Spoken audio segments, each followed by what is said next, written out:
Welcome to the Deep Dive. Great to be here. We're diving into a stack of your sources today, all centered on, well, the really volatile situation happening in Los Angeles. As of today, June 13th, 2025. Yeah, it's a lot to unpack. Definitely. We've got news reports from KTLA, CBS, CNN, AP, Daily Wire, NPR, NBC, The Guardian, MSNBC, the LA Times, plus court documents, a real mix. A broad spectrum of sources, which is good for getting different angles. Our mission here, break down these complex events, look at who's involved, the legal fights, the history. You really distill it down, Yeah. right? Help you understand the core issues, what's really going on. Exactly, the essential insights. So let's start at the beginning. Where did this spark? Okay, your sources point pretty clearly to Friday, June 6th. Right. That's when federal immigration enforcement, specifically ICE operations, really intensified across LA, but also places like Paramount, Compton. And this was a DHS initiative. Yes, part of a stepped-up effort by the Department of Homeland Security. The result was, well, hundreds of detentions reported.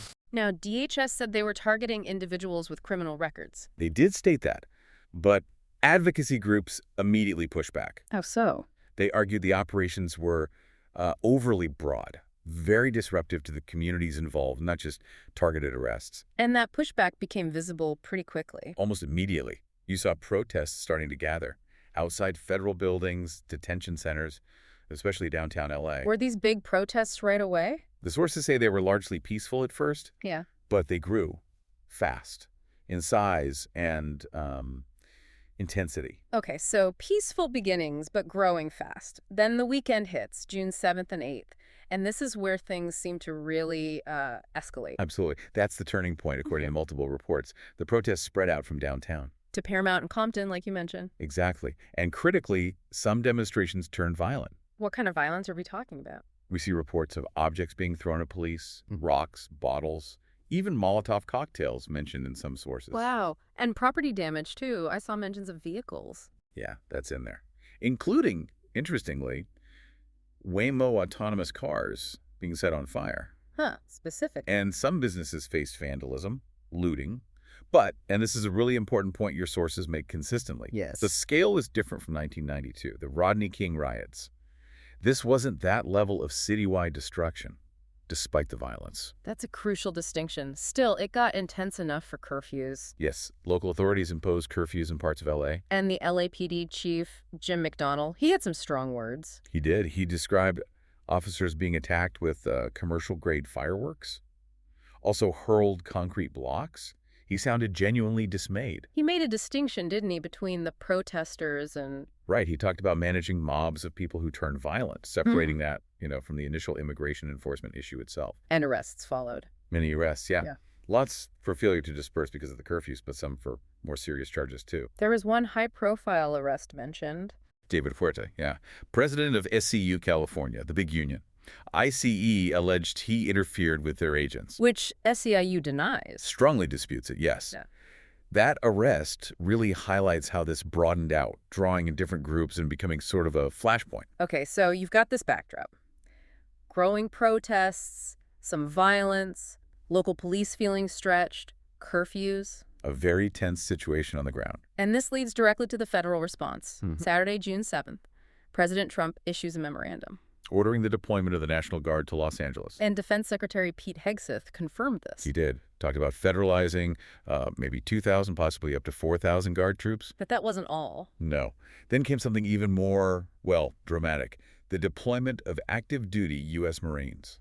Active duty? For a domestic situation like this, that feels unusual. It is. Your sources definitely describe it as a rare move. About 700 Marines, mainly from 29 Palms out in the desert. What was the administration's reason? Their stated purpose for bringing in Marines? According to administration statements and military figures like Major General Scott Sherman, it was about supporting federal law enforcement, protecting federal property and personnel. And, crucially, quelling what President Trump explicitly called a rebellion. A rebellion. Strong language. Very.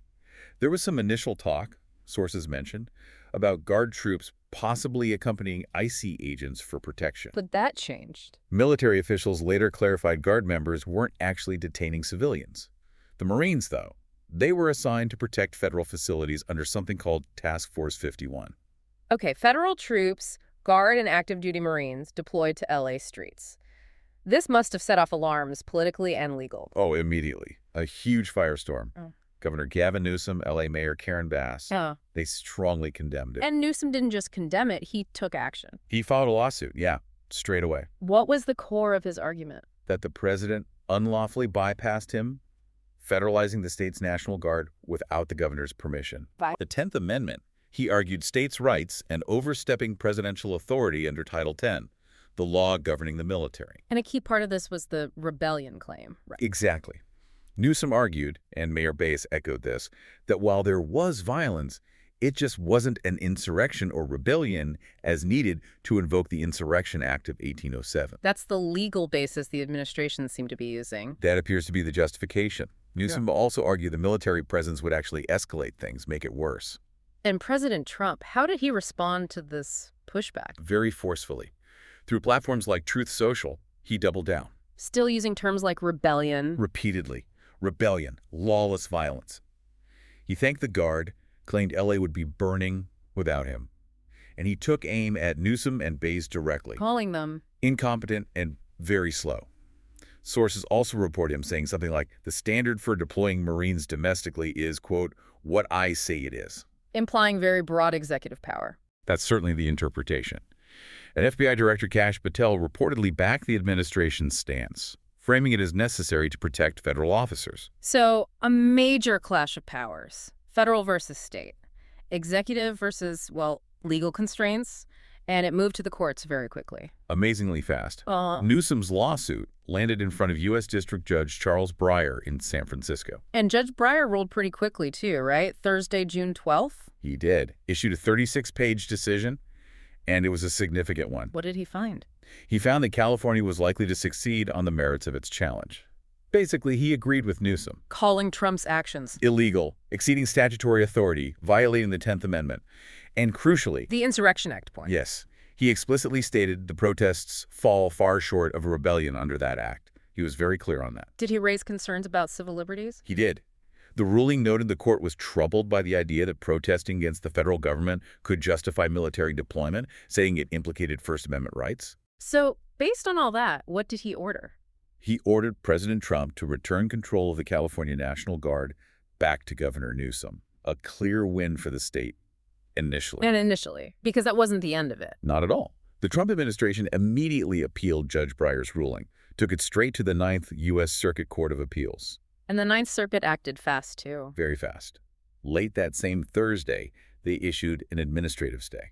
Okay, what does an administrative stay mean in practical terms? It means Judge Breyer's order is temporarily paused, halted. So the National Guard remains under federal control for now. That's the effect, yes. The stay allows the administration to keep the current deployment structure Guard federalized, Marines present, while the appeals court takes a longer look at the case. So the legal battle is ongoing. Very much so. A hearing before a 3-judge panel at the 9th Circuit is scheduled for June 17th. So just a few days away. That will be critical. This whole situation, it really forces us to look at the laws governing military use inside the U.S. Historical context seems important here. Absolutely. The obvious comparison people make is the 1992 L.A. riots. Federal troops were deployed then, too. But you said earlier the sources differentiate this time. They do. The scale, the specific trigger being federal policy, the prominent use of active duty troops.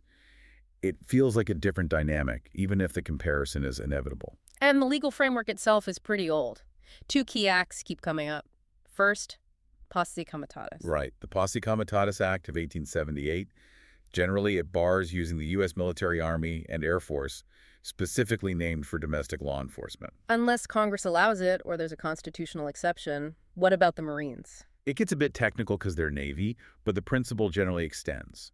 The military isn't supposed to police U.S. citizens on U.S. soil. But then there's the exception, the Insurrection Act. From 1807, that's the big one here. It does allow the president to deploy troops domestically to suppress insurrection or domestic violence if state authorities can't or won't handle it. And that's the core legal fight, whether LA 2025 meets that 1807 definition? Precisely. Did the situation rise to insurrection or rebellion? Judge Breyer initially said no. The administration argues yes. The 9th Circuit will weigh in next. The use of Marines likely hinges on the Insurrection Act overriding Posse Comitatus in this specific circumstance, assuming the act applies. So pulling it all together, where does that leave things right now, today, June 13th? It leaves Los Angeles in a very tense, uncertain state. Protests are still happening. Yes, sources indicate protests continue. The National Guard and the Marines are still visibly present. And the legal fight is front and center. Absolutely. Everything feels like it's hanging on that upcoming Ninth Circuit hearing. It really feels like a major test, federal versus state power. Presidential authority limits. Balancing order and civil liberties. Especially around contentious issues like immigration. It touches on so many fundamental pressure points. That June 17th hearing feels incredibly important then. It's pivotal for the immediate situation in LA, certainly, and potentially for setting precedents about how these laws are interpreted going forward. Okay, so we've taken this deep dive through your sources. From the initial ICE raids, the protests escalating, the really controversial federal military deployment. Through the governor's lawsuit, Judge Breyer's initial ruling against the feds, and then the appeals court pausing that order, keeping troops in place. It's a fast-moving story, hitting right at the core of federalism, executive power, civil rights, and just what counts as domestic unrest today. And it leaves you with a really profound question, doesn't it? Which is, as technology changes, as protests evolve, how do these legal frameworks, laws written in the 1800s like the Insurrection Act, how should they apply to modern disturbances? Yeah, how do you interpret and apply them fairly and effectively today? That's definitely something to think about. It's exactly what the courts are wrestling with right now. Well, thank you for letting us take this deep dive into your sources with you today.